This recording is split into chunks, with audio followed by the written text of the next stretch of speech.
शिवाय नमस्तुभ्यम दोस्तों, स्वागत करती हूँ आपका आपके अपने चैनल शिव भक्ति मार्ग में। आज की वीडियो में मैं तुलसी विवाह की सरल और आसान विधि आप लोग के साथ में शेयर करने वाली हूँ। देखिए, आसान विधि तो हर कोई बता सकता है, परंतु शास्त्र अनुसार यदि आप घर में तुलसी विवाह कर रहे हो तो आपको किन किन सामग्रियों की देखिए आवश्यकता होती है।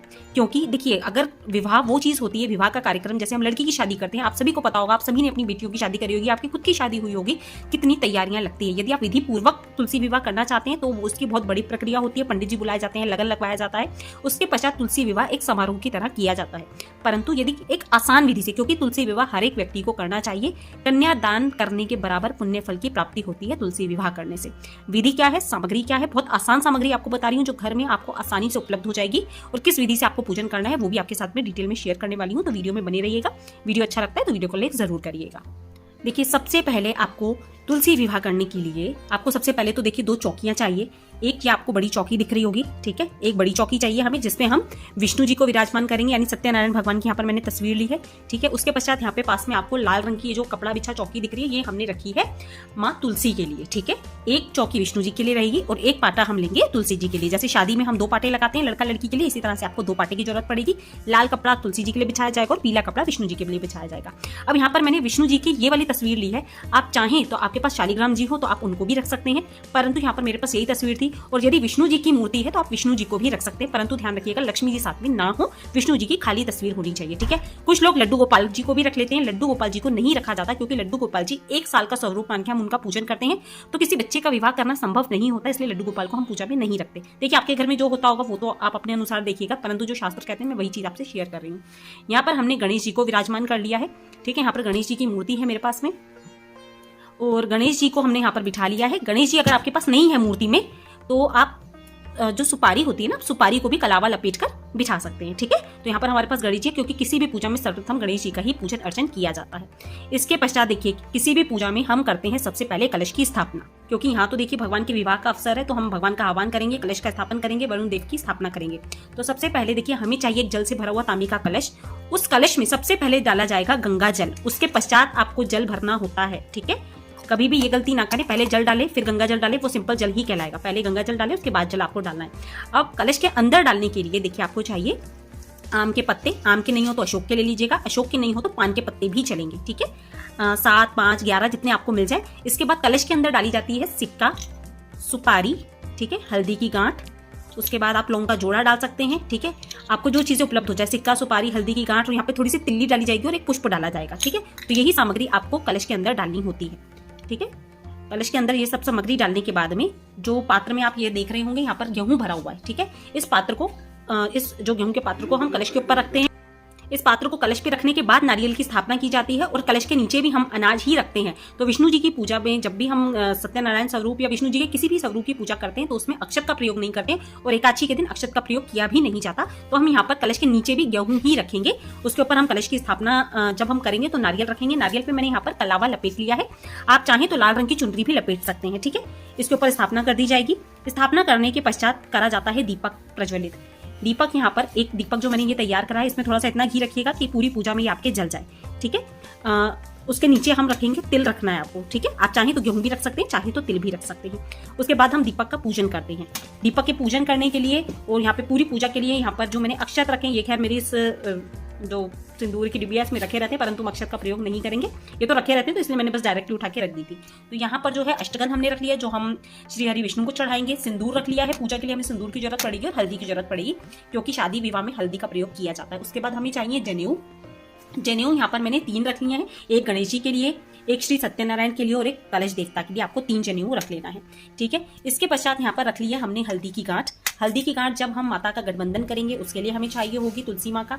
और यहाँ पर हमने रख लिए हैं एक रखी है सुपारी रखी है मैंने यहाँ पे, 2 सुपारी आपको चाहिए होगी, ठीक है, एक कलश में डालने के लिए और एक गठबंधन के लिए। हल्दी की गांठ और आपको चाहिए सुपारी, और ऊपर से जो हमने ये दोनों चीजें रखी हैं, इलायची और लौंग, ये आखिरी में पान के पत्ते पे रख के हम पान जो भगवान को भोग लगाते हैं उसके लिए चाहिए।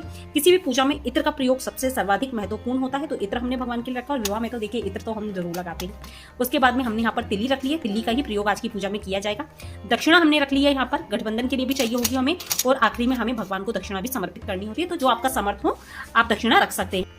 अब हमें यहाँ वस्त्र स्वरूप पहनाने के लिए कलावा चाहिए। आप चाहें तो देखिए कलावा रखिए। कलावा वैसे तो पूजा में प्रयोग होगा अलग अलग स्थानों पर वस्त्र स्वरूप भगवान को देने के लिए, ठीक है। और अभी मैंने अलग से वस्त्र भी लिए हैं, यदि आप अलग से वस्त्र नहीं ले पा रहे हैं तो फिर कलावा रख लीजिएगा।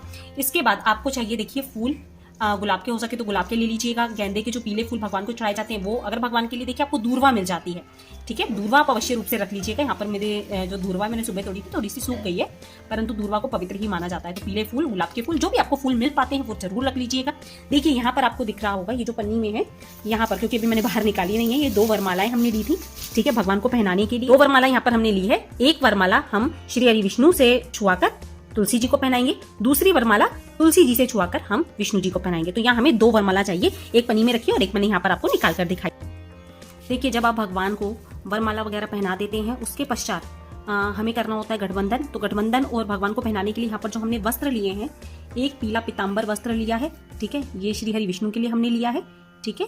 श्री हरि विष्णु के पश्चात एक चुनरी मैंने ली है जो हम श्रृंगार में माता को उड़ाएंगे, तुलसी मैया को उड़ाएंगे हम। ये देखिए चुनरी जो मैं लेकर आई हूँ, और ये चुनरी बहुत सुंदर मुझे मिल गई थी, मुझे बहुत प्यारी लग रही थी, लाल रंग की ये चुनरी है, माता रानी इसमें बहुत ही प्यारी लगने वाली है। और एक चुनरी हमने ली थी श्री हरि विष्णु के लिए। जब हम भगवान को जल से स्नान करा देंगे, क्योंकि तस्वीर है तो हम जल का छींटा ही दे पाएंगे, और कच्चे दूध से छींटा देने के बाद इनकी हल्दी करी जाती है। हल्दी करने के बाद हम इन्हें वस्त्र उड़ाते हैं। तो यहाँ पर मैंने एक पीली चुनरी ले ली है। पीली चुनरी वगैरह नहीं मिलती है ना तो आप कलावा भी चढ़ा सकते हैं वस्त्र स्वरूप। और एक चुनरी मैंने बड़ी वाली ली है गठबंधन के लिए, ये लाल रंग की चुनरी है, जिससे हम माता रानी का गठबंधन करेंगे और उन्हें उड़ाएंगे। ये बाद में बहुत सुंदर चुनरी थी, लाल रंग की, बहुत ही प्यारी लग रही थी। देखना जब माता रानी तैयार होंगी हमारी तुलसी मैया तो कितनी सुंदर लगने वाली है, मतलब श्री हरि विष्णु का तो मन मोह लेंगी। उसके बाद में एक चुनरी मैंने और ली है जो मैं नीचे हुआ तो साड़ी की तरह लपेटूंगी इनको। अब मैं देखती हूँ, खैर लेकर तो मैं 2 चुनरी लेकर आई थी, तो मैं माता के लिए 2 चुनरी लाई थी। आप देखिए यहाँ पर चाहें तो बड़ा दुपट्टा ले सकते हैं, माता को साड़ी भी भेंट कर सकते हैं, देखिए जैसा आपका बजट हो।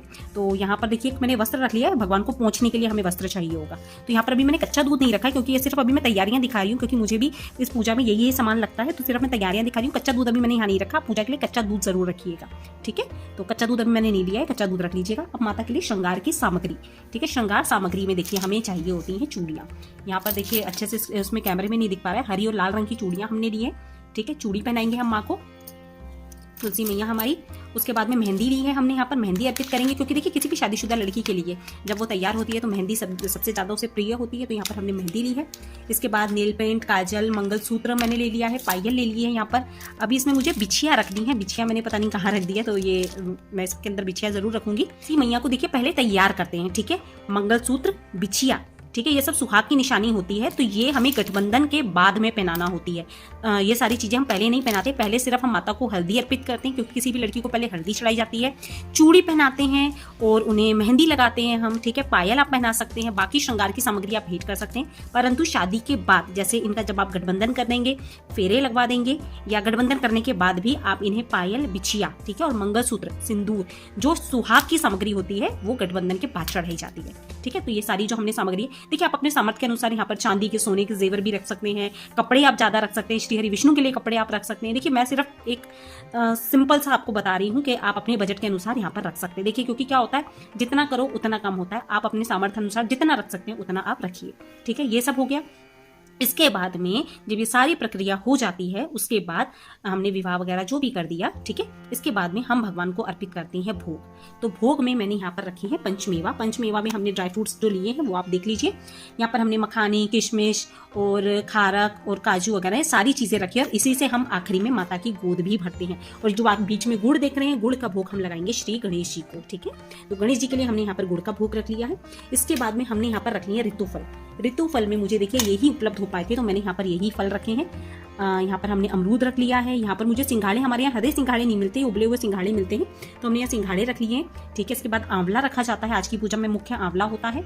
और हमने यहाँ पर सेब रख लिए हैं, हमें यहाँ पे सीताफल मिल गया था, केले मिल गए थे, तो जो भी ऋतुफल आपको मिल पाते हैं उतनी रखने की कोशिश जरूर करें, ठीक है। इसके बाद में हमें भोग स्वरूप मैंने यहाँ पर लिए हैं पीले रंग के पेड़े, ठीक है। तो पेड़ों का प्रसाद, पीले रंग का जो भी भोग होता है वो श्री हरि विष्णु को बहुत प्रिय होता है, शालिग्राम जी को, तो हमने यहाँ पर पेड़े रख लिए हैं। और एक चीज बताना चाहूंगी, शालिग्राम जी की सेवा स्त्रियां नहीं करती हैं, ठीक है। तो उनकी सेवा के लिए देखिए पुरुष ही होते हैं, तो इसीलिए मैंने यहाँ पे सत्यनारायण जी की तस्वीर रखी है, और मेरे यहाँ शालिग्राम जी है भी नहीं। इसके बाद में हमने भोग स्वरूप यहाँ पर बताशे रख लिए हैं। खील नहीं चढ़ाए जाते, कुछ लोग खील भी चढ़ाते हैं, खील चावल से बनते हैं, तो इसलिए हमारे यहाँ वो नहीं चढ़ाए जाते, आप अपने हिसाब से देख सकते हैं, ठीक है। इसके पश्चात हमें करना होता है भोग अर्पित करने के बाद भगवान की जब हम आरती करते हैं, आरती से पहले, ठीक है, आरती से पहले देखिए आप चाहें तो हवन करें। हमारे यहाँ छोटा सा हवन, क्योंकि क्या है, जिस भी पूजा आप कभी भी कोई पूजा करते हैं ना, तो वो बिना अग्नि लगाए फेरे लिए वो संपन्न नहीं हो पाती है। तो हमें यहाँ पर मैंने हवन कुंड ले लिया है, ठीक है। यहाँ पर मेरे पास तांबे का हवन कुंड है। आप चाहें तो मिट्टी के छोटे से किसी बड़ा जो दीपक आता है जिसमें आप थोड़ी सी अग्नि प्रज्वलित कर लें, उसमें आप देखिए कंडा रख के कपूर रखकर भी अग्नि प्रज्वलित करके भगवान को 7 फेरे दिलवा सकते हैं। चाहे तो आप आम की लकड़ी से भी अग्नि प्रज्वलित कर सकते हैं। कपूर इसमें डाल दीजिएगा और थोड़ी सी आपको ले लेनी है यहाँ पर हवन सामग्री। हवन सामग्री से पहले आप जब आप अग्नि प्रज्वलित कर देंगे 11 आहुति सबसे पहले तो गणेश जी के नाम की देंगे, ओम गण गणपते नमः कहते हुए। उसके बाद आपको 11 आहुतियां ओम नमो भगवते वासुदेवाय की देनी है और उसके बाद में ओम तुलसीभ्ये नमः की देनी है। मतलब 11 आहुति आपको देनी है गणेश जी की, श्री हरि विष्णु की और माँ तुलसी के लिए, ठीक है। आप चाहें तो 11 आहुति गणेश जी और 11 आहुति श्री हरि विष्णु की भी दे सकते हैं, परंतु 11 आहुति तुलसी जी की दे तो आपको बहुत अच्छा फल प्रदान होता है, ठीक है। उसके बाद में जब ये अग्नि प्रज्वलित हो जाएगी, आप श्री हरि विष्णु को और माँ तुलसी को यदि हो सके तो पाटा एक साथ लेकर 7 फेरे दिलवा सकते हैं। किसी की भी मदद ले सकते हैं। देखिए आप अपने हस्बैंड की मदद ले सकते हैं। यदि वो नहीं आपका साथ दे रहे हैं तो आप एक पाटे पर, जिस भी पाटे पे आपने तुलसी और श्री हरि विष्णु को विराजमान किया है, उन्हें आप अग्नि के 7 फेरे जरूर करवा दीजिएगा, ठीक है। इसके पश्चात हमें करनी होती है आरती। यदि आपके यहाँ हवन आप नहीं भी करते हैं तो आरती तो आप जरूर करें, ठीक है। आरती आप ओम जय जगदीश हरे आरती कर सकते हैं। कपूर रखिएगा। जोत जलाने के लिए आपको जो घी चाहिए वो गाय का घी होना चाहिए। गाय का घी नहीं मिलता है तो आप तिली का तेल भी ले सकते हो, ठीक है। आपने यहाँ पर धूप बत्ती रख लेनी है, घंटी आपके पास होनी चाहिए और ये जल की आचमनी जो मैंने रखी है ये जरूर रखिएगा। ये पूजा में आपको बहुत काम आएगी पहले शुद्धिकरण के लिए, क्योंकि सबसे पहले जब हम पूजा की शुरुआत करते हैं तो आप किसी भी एक फूल की मदद से या आम के पत्ते की मदद से आपको शुद्धिकरण करना होता है। ओम अपवित्रो पवित्र नमः कहते हुए और 3 बार पूजा से पहले हम जल ग्रहण करते हैं। ओम केशवाय नमः, ओम माधवाय नमः, ओम विष्णवे नमः कहते हुए अपने शुद्धिकरण करने के बाद हाथ धोने के पश्चात ही हमें कोई भी पूजा प्रारंभ करनी चाहिए, ठीक है। उसके बाद आप कपूर वगैरह जो भी आपको लगता है आरती वगैरह करेंगे। आरती करने के बाद जब आपकी सारी पूजा संपन्न हो जाती है उसके बाद माता की गोद भरी जाती है, ठीक है। और ये सारी प्रक्रिया जब आप कर लेते हैं, आरती आप कर देते हैं, तब आपको, क्योंकि देखिए दिवाली है तो हम बहुत अच्छे से घर सजाते हैं, सारी चीजें करते हैं, तो कम से कम इस पूजा में आपको 5, 7, 11, 21 वैसे तो 31 दीपक जलाने का विधान बतलाया गया है, परंतु आपकी जितनी सामर्थ्य हो आप तिल के तेल से, घी से, जैसे भी दीपक जलाना चाहते हैं आसपास मंडप के दीपक जरूर लगाइएगा। अभी मेरे पास गन्ने नहीं है यहाँ पे, क्योंकि पूजा के लिए भी कोई लाने वाला नहीं था, तो अभी जब मैं पूजा करूंगी तब मैं गन्ने जरूर मंगवाऊंगी।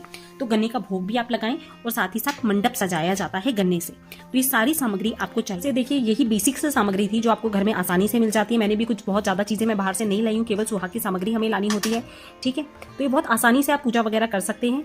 अगर 7 फेरे दिलवाते हैं तो बहुत अच्छी बात है। और कहा जाता है, देखिए यदि कुंवारी तुलसी है या आप पंडित जी के साथ में शालिग्राम जी को आप मंदिर से लेकर आए, कुछ लोग के क्या करते हैं, उनके शालिग्राम जी नहीं होते तो मंदिर से विवाह के लिए उन्हें ले आते हैं, परंतु यदि आप मंदिर से विवाह के लिए लाए हैं तो तुलसी जी को उन्हीं के साथ में आपको दान करना होता है। यदि आप अपने घर के क्यारे में तुलसी जी की पूजा करें तो फिर आप उन्हें वहीं विराजमान रहने दीजिए और आप पूजा वगैरह आराम से उनकी कर सकते हैं। अब एक चीज, इन सब सामग्री का आपको क्या करना होता है, ठीक है। देखिए जो तस्वीर वगैरह है वो आप वापस से मंदिर में स्थापित कर देंगे। जो हम अक्षत वगैरह का प्रयोग करते हैं पूजा में, उन्हें पक्षियों को डाल दिया जाता है, ठीक है। सुहाग की सामग्री आप किसी सुहागन महिला को दान कर सकते हैं, आप अपने घर की बहू बेटी को दे सकते हैं, ठीक है। आप खुद भी प्रयोग कर सकते हैं, ठीक है। इसके पश्चात जो नारियल होता है, नारियल को पूजा में जब भी हम कलश पे स्थापित करते हैं उसे तोड़ा नहीं जाता, उसका विसर्जन कर दिया जाता है, ठीक है। तो आप उसका विसर्जन कर दें या फिर उसे पंडित जी को दे दें, ठीक है। सबसे आसान और अच्छा उपाय होता है या तो विसर्जन या पंडित जी को दे देना। कलश के अंदर आप जो भी सामग्री डालते हैं उसको विसर्जित कर दिया जाता है। सिक्के को निकाल के हम अपनी तिजोरी में रख देते हैं, ठीक है। इसके बाद में जो आप ड्राई फ्रूट चढ़ा रहे हैं, जो माता की गोद भर रहे हैं, उस ड्राई फ्रूट को भोग स्वरूप, ठीक है, क्योंकि वो बहुत, मैं आपको बता नहीं सकती, उसकी बहुत ही ज़्यादा वैल्यू होती है, उसे आप चाहे तो अपनी बरकत के लिए भी रख सकते हैं, चाहे तो भोग स्वरूप बांट सकते हैं, या अगर आप उसे खुद स्वयं ग्रहण नहीं करना चाहते तो आप किसी सुहागिन महिला को भी उसे दे सकते हैं, ठीक है। और बाकी का जो ड्राई फ्रूट होता है वो आप भोग प्रसाद खुद यूज कर सकते हैं। फ्रूट वगैरह जो होते हैं उन्हें भी आप भोग प्रसाद खुद यूज कर लीजिए। जितने लोग होते हैं जितना प्रसाद आप बांट सके उतना जरूर बांटें। आज के दिन देखिए शादी होती है, हमारे घर में विवाह समारोह होता है, विवाह समारोह में हम बहुत ढेरों पकवान वगैरह बनाते हैं, तो हो सके तो आज के दिन पकवान वगैरह, हलवा वगैरह जरूर बनाएं, क्योंकि अभी तो मेरे पेड़े की व्यवस्था मेरे पास हो पाई थी। अभी शाम में जब मैं पूजा करूंगी तो पकवान वगैरह सब कुछ बनेंगे घर में। ज़्यादा कुछ नहीं तो देखिए आप खीर बना सकते हैं। खीर आज के दिन मखाने की बना सकते हैं। मखाने की खीर बहुत प्रिय होती है विष्णु जी को, उसके क्योंकि चावल की खीर नहीं बनती आज के दिन। आप हलवा बना सकते हैं, पूड़ी बना सकते हैं, ठीक है। तो ये जो भी सामग्री होती है, दीपक आप प्रज्वलित कर सकते हैं, ठीक है। दीपक जब ठंडे हो जाते हैं तो आप इनका विसर्जन कर सकते हैं, ठीक है। दीपकों, क्योंकि मिट्टी के दीपक होते हैं, वापस प्रयोग नहीं किया जाता है इनका, ठीक है। आप अगर इन्हें अच्छे से धोकर और गैस वगैरह पे अग्नि में सेक देते हैं तब आप इसका दोबारा से प्रयोग कर सकते हैं, नहीं तो अगर ये सारी प्रक्रिया नहीं करते तो मिट्टी के दीपक का प्रयोग नहीं किया जाता। सो हाँ की सामग्री मैंने आपको बताई दिया है, खुद आप यूज़ कर सकते हैं। बाकी इसमें ऐसी कोई भी ऐसी चीज़ नहीं है जिसका प्रयोग आप खुद नहीं कर सकते या किसी को दे नहीं सकते। वरमाला को देखिए, आप जब भगवान को पहनाते हैं तब वो ताजी ही होती है, ठीक है। उसके पश्चात जब आपको लगता है कि अगले दिन आप इसका बंधन वर बना के जरूर टांग सकते हैं, पर जब फूल बहुत ज़्यादा सूख जाते हैं ना तो उन्हें ठंडा कर देना चाहिए। और बाकी तो ऐसे देखिए कोई भी चीज़ है नहीं जिसके बारे में आपको नहीं पता हो, और यदि अभी भी मन में कुछ डाउट है चौकी कैसे हटाना है, क्या करना है, तो मुझसे कमेंट में ज़रूर पूछ लीजिएगा।